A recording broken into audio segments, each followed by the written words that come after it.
Welcome to a regional final edition of Westside Elite. I'm Ryan Terpstra for State Champs Network. Alongside me, Alan True, Scout.com. Alan, people raised trophies for the district title last week. They'll get to raise another one before they head to the respective Final Fours. It is crunch time for all the 8 divisions out there, and we've got some great games to talk about. Absolutely. The games last week that were the big games lived up to the hype. Hoping the same thing happens this week. Let's talk about some of the games we'll be covering for State Champs Network. Muskegon and Lowell. This was a classic from the moment that Ron Johnson and Keith Nickel got together years ago, and these are two teams that see each other often in the playoffs. Muskegon coming off a tremendous victory against Mona Shores.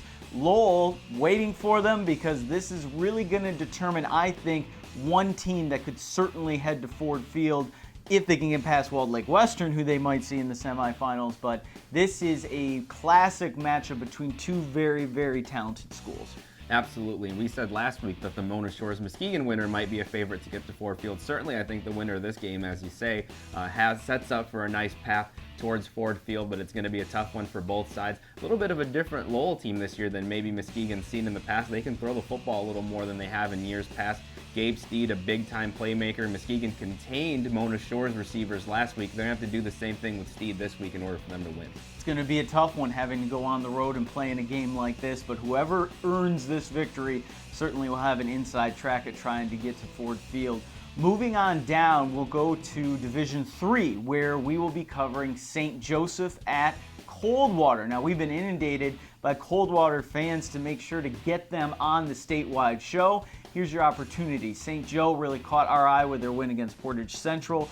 Then they go out and they beat undefeated Edwardsburg last week. They've earned this chance to play Coldwater, who hasn't lost any of their games. Tough team. They've really hardly anybody has been close with Coldwater this year. They've blown out just about everybody they've played. St. Joe's three-headed monster has been tough to contain. The quarterback Griffin Bodette, wide receiver Jordan Brewer, and freshman running back Darius Clayton. Those guys have been putting up big numbers, but the guy they got to watch out for this week, Coldwater running back Sam DeMeester, he's been outstanding this season. They must contain him in order to win this game. It'll be interesting because, as Alan noted, the only close game Coldwater's played was in week 2. That was a 9-7 victory over Marshall. In the playoffs, you're going to play close games. We'll see how Coldwater responds, but their resume so far, extremely impressive.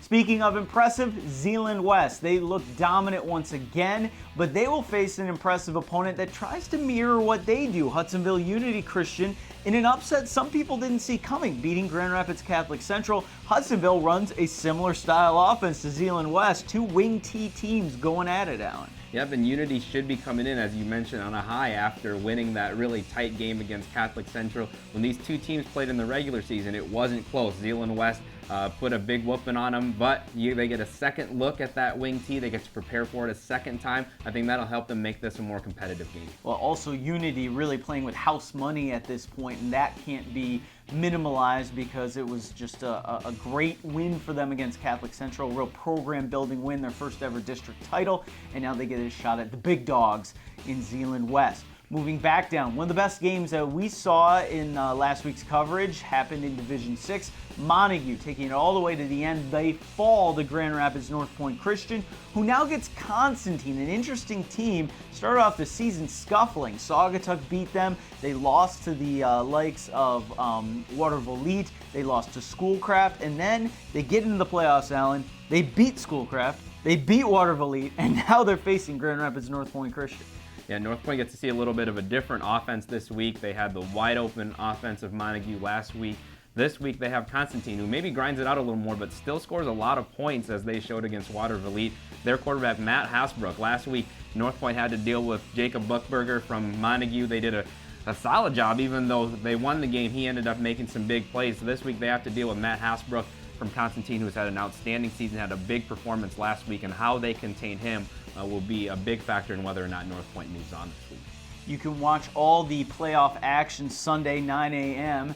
on Fox Sports Detroit for State Champs Network, and also go to statechampsnetwork.com as we will be updating our scoreboard. You can follow us on Twitter, at Terp himself, at Alan True, and then also at SC Scores if you want to find out what's happening Friday and Saturday, since we are splitting things up a little bit now in this regional round.